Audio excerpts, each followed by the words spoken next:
Olá pessoal, sou o engenheiro André Kirsten, desenvolvedor do software Stack, e venho mostrar nesse vídeo mais alguns recursos do meu novo programa, o software Stack Pro.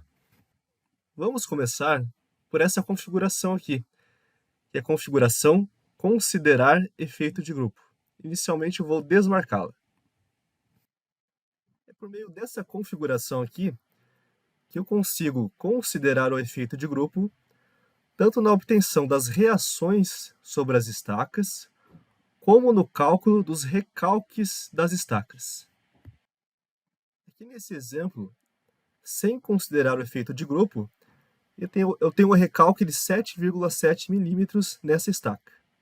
Se eu marcar a opção, meu recalque aumenta para 7,52 milímetros, pois desse modo está sendo considerada a influência das outras estacas nessa estaca aqui.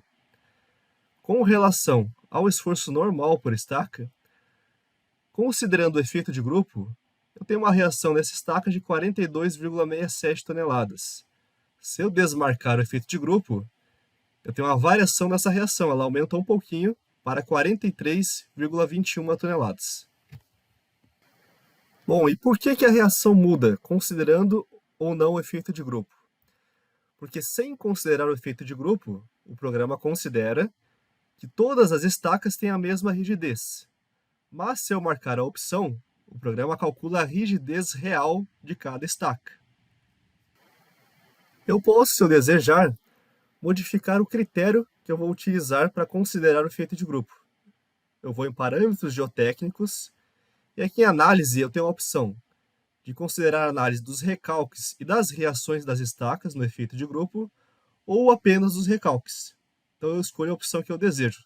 Se eu quero analisar o efeito de grupo apenas dos recalques, eu deixo marcada essa opção. Caso contrário, eu deixo marcada essa opção aqui. E aqui há outras opções referentes ao cálculo iterativo que é feito para obter os resultados, como o número máximo de iterações, variação máxima e erro máximo absoluto. Com relação ao cálculo dos recalques, o programa permite que eu edite os parâmetros utilizados para esse cálculo. Então, se eu clicar nesse botão aqui e marcar essa opção, eu posso editar os parâmetros que o programa utiliza, com o módulo de elasticidade do solo e coeficiente de Poisson. Se eu desmarcar essa opção, o programa adota os valores definidos na configuração. Essa configuração eu posso acessar na aba Parâmetros Geotécnicos e aqui em Parâmetros para cálculo de recalque em estacas. Então, aqui tem os vários tipos de solo, com a variação de SPT e o valor adotado de módulo de elasticidade e coeficiente de Poisson. Eu posso definir aonde está o indeslocável, abaixo da ponta da estaca, e aqui em discretização, eu posso definir os parâmetros do método de Aoki-Lopes, que é o método utilizado para calcular o recalque no programa. E aqui seria o recalque admissível. O programa avisa quando o recalque é maior que esse recalque aqui. Agora eu vou chamar a atenção para as configurações aqui do item Critérios da Análise Geotécnica. Aqui no item Método de Cálculo da Carga Geotécnica, eu escolho qual método eu desejo utilizar para calcular a carga geotécnica admissível das estacas. Então eu posso escolher um dos métodos aqui. Por exemplo, se eu trocar para Decor Quaresma, a minha carga admissível está de 49,6 toneladas de compressão. Para tração, está com um valor menor, menos 27,8 toneladas. Se eu trocar para Aoki Veloso, minha carga admissível também muda. Ou então, eu posso, a favor da segurança, escolher um método com menor carga admissível. No caso desse exemplo, é o método de Aoki Veloso.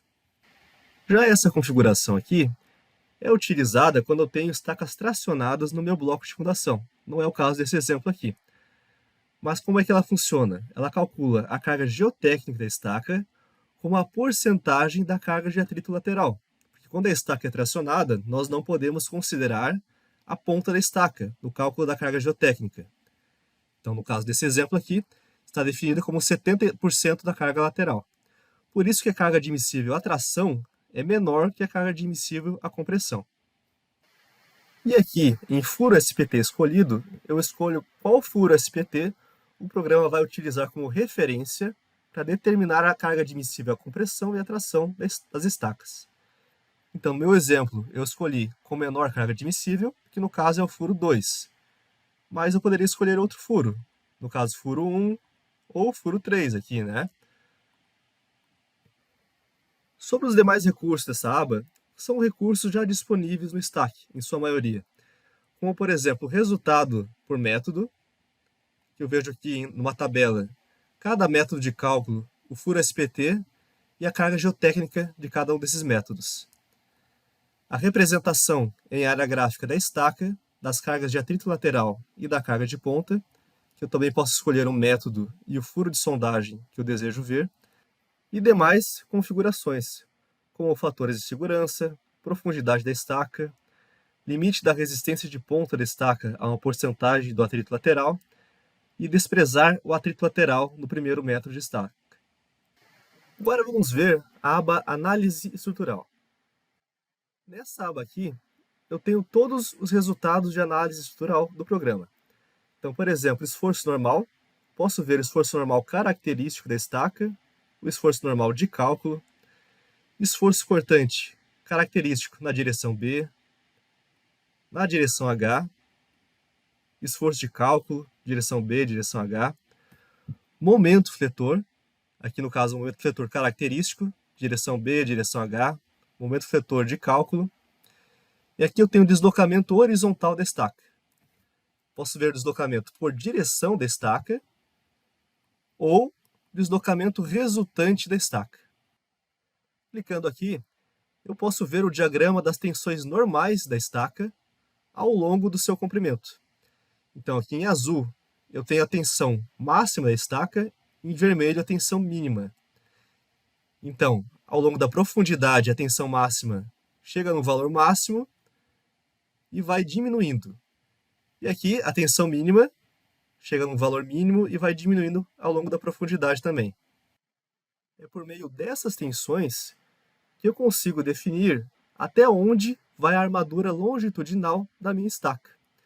Se eu for aqui na aba Parâmetros estruturais, eu tenho os tipos de estaca e eu tenho aqui o valor de tensão de compressão, abaixo da qual não é necessário mais armar a estaca. Então o programa verifica se aquela tensão que vimos ali é menor do que essa e ele pode deixar de armar a estaca a partir de uma certa profundidade. Além de tudo, aqui em estaca eu posso trocar a minha estaca e ver todos os esforços e deslocamentos, tensões relacionados a essa estaca. No caso, estaca E2, E3, até 10 estacas. Eu posso também clicar no botão Editar molas e eu consigo modificar as molas horizontais da minha estaca, tanto na direção B como na direção H. Se eu desmarcar a opção, o programa define automaticamente as molas por camada de solo atravessada pela estaca.